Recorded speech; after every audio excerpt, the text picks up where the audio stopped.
გავაკეთო განცხადება. გუშინ 19 მაისს საინფორმაციო საშუალებების მიერ იყო გავრცელებული ინფორმაცია იმის შესახებ, რომ თითქოს და საქართველოს მხედრიონი მობილიზებულია, რათა მხარი დაუჭიროს კონკრეტულ ოპოზიციურ პარტიებს, რომლებიც აპირებენ საქართველოში კონკრეტული აქციების ჩატარებას.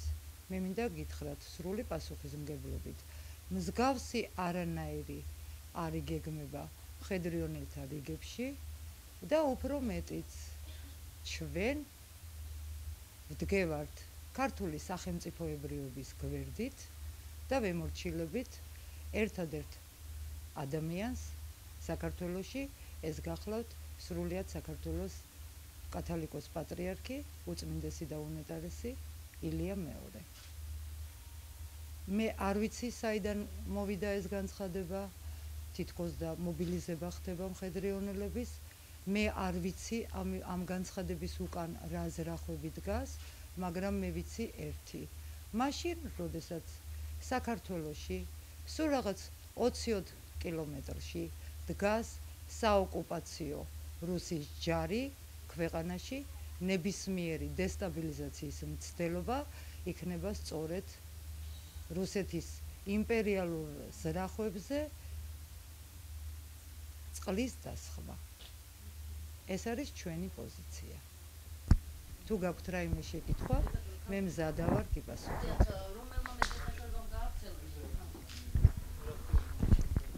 გაბატონო დოდო, რომ გითხრათ, რომელმა მედია საშუალებამ გავრცელა ეს ინფორმაცია და თქვენი აზრით ვის დაჭირდა ამგვარი ინფორმაციის გავრცელება?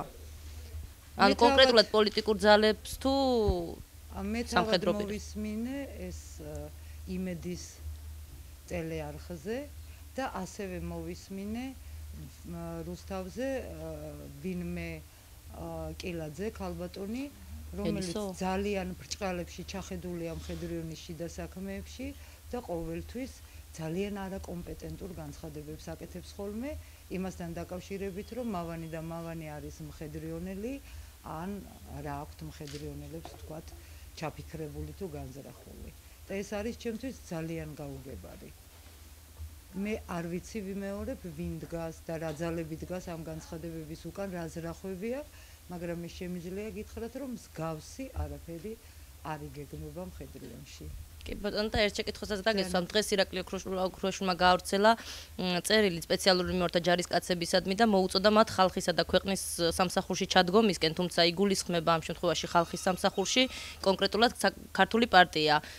თქვენი შეფასებით, რატომ გაავრცელა ეს წერილი ირაკლი ოქროშვილმა და როგორ უნდა მოიქცენ ქართული სამხედრო პირები, ასე ვთქვათ? რაც შეეხება ბოლო ნაწილით თუ შეიძლება დავიწყოთ, სამხედროები, რასაკვირველია, არ უნდა ჩაერევნონ აქციებში. ეს არის ჩემი მყარი დამოკიდებულება ამ საკითხის მიმართ. მაგრამ არის მეორე მომენტი, როდესაც ოქროაშვილი აკეთებს ამ განცხადებას. მე ძალიან კარგად მახსოვს, როდესაც ბატონი ოქროაშვილი თავდაცვის მინისტრი იყო, თავდაცვის სამინისტროდან ყველა კადრის ოფიცერი გააძევა და თავდაცვის სამინისტრო შეავსო პოლიციელებით. ამიტომ კიდევ ერთი რამ, თუ კი ოქროაშვილი აკეთებს ამ განცხადებას ხალხის სახელით, მე ვფიქრობ, რომ მას ამის უფლებამოსილება არ აქვს. თუ აკეთებს ამ განცხადებას თავისი პარტიის სახელით, რასაკვირველია აქვს უფლებამოსილება. ქართული ჯარი უნდა იყოს მხოლოდ და მხოლოდ ორიენტირებული საქართველოს ტერიტორიების დაცვისათვის, რომელიც ოკუპირებული და ანექსირებული არის რუსეთის იმპერიალური ჯარების მიერ. კი ბატონო, და ბოლო შეკითხვასაც დაგწევთ, თქვენ გამორიცხავთ, რომ თუნდაც მხედრიონის რომელიმე კონკრეტული პირი აღმოჩნდეს ხვალ დაანონსებულ აქციაზე, ანუ თქვენ მთლიანად მხედრიონის სახელით აკეთებთ ამ განცხადებას თუ კონკრეტულად როგორც დოდო გუგეშაშვილი? მხედრიონის რომელიმე პირი, 1 თუ 5 ადამიანი შესაძლებელია საადმე რომელიმე აქციაზე მივიდეს. მაგრამ მე ვარ უფლებამოსილი თვითონ ორგანიზაციის სახელით გავაკეთო ეს განცხადება. ანუ 99 და 9/10-ის სახელით. ძალიან დიდი მადლობა. ხალბატონ დოდო, თქვენ წეგან ახსენეთ თუ რუსული აგრესია და როდესაც 20-30 კილომეტრში რუსული ჯარი დგას, თქვენ ფიქრობთ, რომ ეს აქციები და ეს დაძაბვა სიტუაცია საჭირო არ არის. რამდენად რეალურად მიგაჩნიათ ის, რომ პროცესების დაძაბვის შემთხვევაში რუსეთმა რაღაცა ქმედებები განახორციელოს საქართველოს ტერიტორიაზე? ამაზე უკვე მიდის აქტიურად საუბარი. მე დარწმუნებული ვარ, რომ ღმერთმა არ აქნას აქციებზე, რომ რაიმე პროვოცირება მოხდეს ნებისმიერი მხრიდან.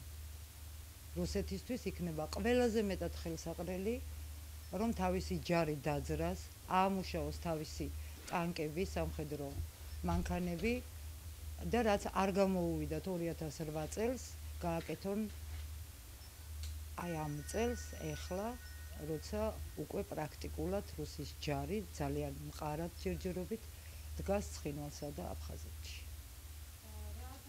2008 წელს თქვენ ფიქრობთ, რომ თბილისამდე უნდა შემოსულიყვნენ თუ რაც მათ უნდათ, როგორც ისინი ამბობდნენ, რომ ორი ტერიტორიული ერთეული აღიარებინათ დამოუკიდებლად, მათ აღიარეს, უნდათ კიდევ რამე 2008-ში. მე ძალიან კარგად მახსოვს რუსეთის ძალიან მაღალი პოლიტიკური წრეების წარმომადგენლების განცხადება სულ რამდენიმე ხნის წინ უკან მაპატიეთ, როცა თქვეს, რომ ჩვენ ძალიან შევცდით, რომ არ ავიღეთ თბილისი. ყველამ ერთად მოვისმინეთ ეს განცხადება.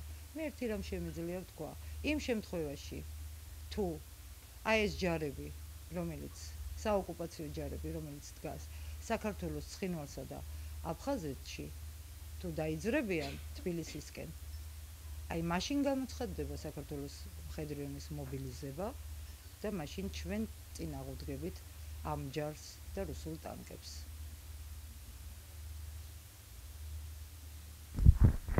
ქალბატონო, გავრცელდა ინფორმაცია, რომ ნინო ბურჯანაძე ახლა კონკრეტული გვარებს დაგისახელებთ ხაჩიშვილის მობილიზებას, ხოლო ოქრუაშვილი გელაშვილის. თუ იცით რაიმე ამის შესახებ? მე არ ვიცი ნინო ბურჯანაძე ხაჩიშვილის მობილიზებას თუ ახდენს, იმიტომ რომ ძალიან სწორი ფორმულირება ხაჩიშვილის მობილიზება გამოიხატება ერთ გვარში და ერთ კაცში ხაჩიშვილში. რამე თუ ხაჩიშვილს არანაირად არ შეუძლია მხედრიონის მობილიზება. რაც შეეხება გელაშვილს, დარწმუნებული ვარ, რომ ბატონი გიგა გელაშვილი ამ პროცესებში მონაწილეობას არღებულობს, ის საქართველოშიც არ გახლავთ და ესეც არის რაღაც დეზინფორმაციის დონეზე.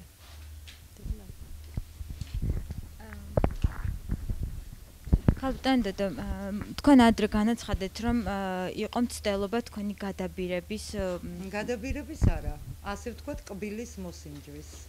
ძალიან ბევრი ძალების მიერ, მაგრამ ჩვენ გვაქვს ჩვენი მყარი პოზიცია, რომელზედაც სულ ახლახან მოგახსენებთ. ქართულ პარტიაში ახლა გამოჩნდა ვახო ბეგიაშვილი, რომელიც არის ყოფილი მხედრიონელი. ხომ არ იყო შუამავალი ის? არა. რაც შეეხება თვითონ ვახტანგ ბეგიაშვილის ფაქტორს, მე ისედაც ვთქვი, რომ ორი-სამი მხედრიონელი შეიძლება ნებისმიერ აქციაზე გამოჩნდეს თავისი სახელით და გვარით, მაგრამ ჩვენი ორგანიზაციის სახელით ვერავინ ვერსად ვერ გააკეთებს განცხადებას, რამე თუ ორგანიზაციიდან სულ რამდენიმე პიროვნებას გვაქვს იმის უფლება, რომ ვისაუბროთ მხედრიონის სახელით. ანუ ქალბატონო, თქვენ რას ამბობთ ახლა, რომ ვახტანგ ბეგიაშვილი ისევ არის მხედრიონის წევრი, თუ ის არის ყოფილი მხედრიონელი? იცით რა არის? ვახტანგ ბეგიაშვილი მე ამ შემთხვევაში არის ვახტანგ ბეგიაშვილი. ვახტანგ ბეგიაშვილი, როდესაც ომში იყო, მაშინ იყო საქართველოს მხედრიონის წევრი და როდესაც პოლიტიკაშია, ის არის ვახტანგ ბეგიაშვილის სახელით და გვარით. არა, პრაქტიკულად არა.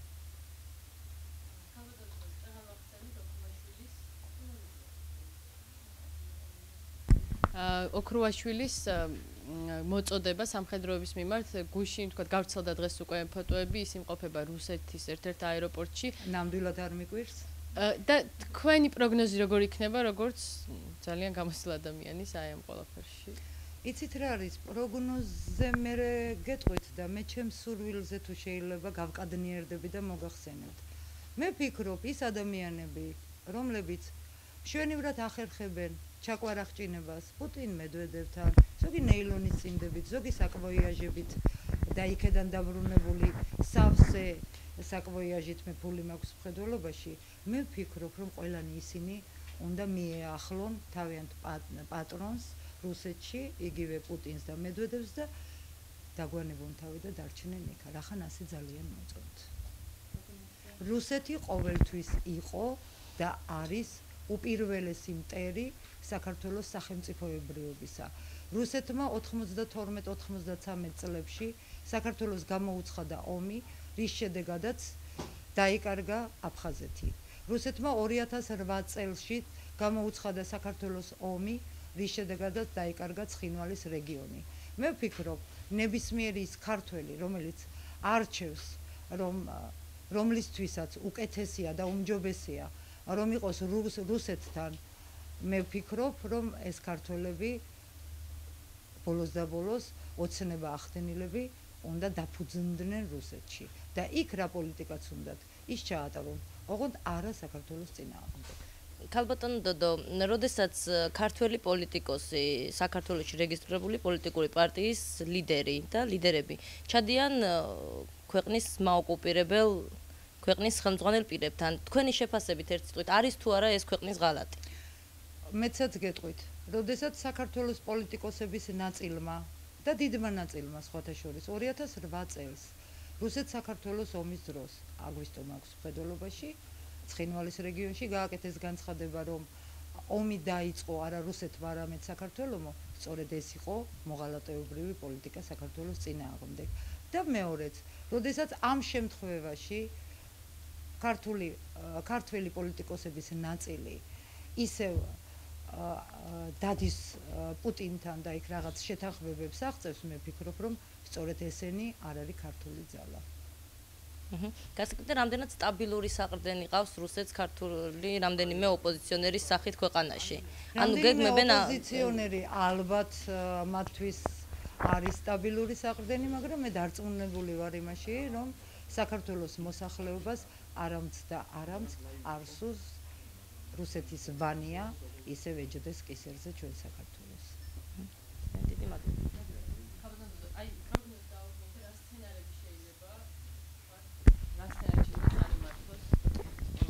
ძალიან სასურველია, რომ ყველაფერი მშვიდობიან ჭრილში წავიდეს, რასაკვირველია, მეც რიგითი ქართველი ვარ და ჩემთვის ეს არის ყველაზე მისაღები. ასევე მე ვთვლი, რომ ყველა ადამიანს აქვს თავისი თქვათ გამოხატვის უფლება, იგივე მიტინგებზე სიარულით და იგივე მიტინგების ჩატარებით. მაგრამ თუ პროცესები აირევა და თუ იქნება გარკვეული პროვოკაცია, ეს იქნება სწორედ რუსეთის წისქვილზე წყლის დასხმა, რასაც არ ამგონია, რომ ვინმე ვეთანხმებოდეთ. მე ვფიქრობ, რომ ეს არასოდეს არ არის, თქვათ, გარანტირებული რომელიმე მხრიდან. შეიძლება სრულიად უცხო ადამიანი, რომელიც ვინმეს ინტერესს წარმოადგენდეს, არც იყოს შეთანხმებული ვინმესთან და ეს უცხო ადამიანი იქნეს გამოყენებული ან თავისი ემოციების გამო მოახდინოს რაიმე პროვოკაცია. მაგრამ ყველა შემთხვევაში, თუ საქართველოში რაიმე მოხდება, მე ვფიქრობ, რომ პასუხისმგებლობა მე ისევ რუსის ჯართან დაკავშირებით მაქვს საუბარი, პასუხისმგებლობა დაეკისრება მეტი წილი ოპოზიციას და გარკვეული წილი ხელისუფლებას. რამე თუ ხელისუფლება ვერასოდეს ვერ უნდა აცდეს სახელმწიფოებრიობის ჭრილს.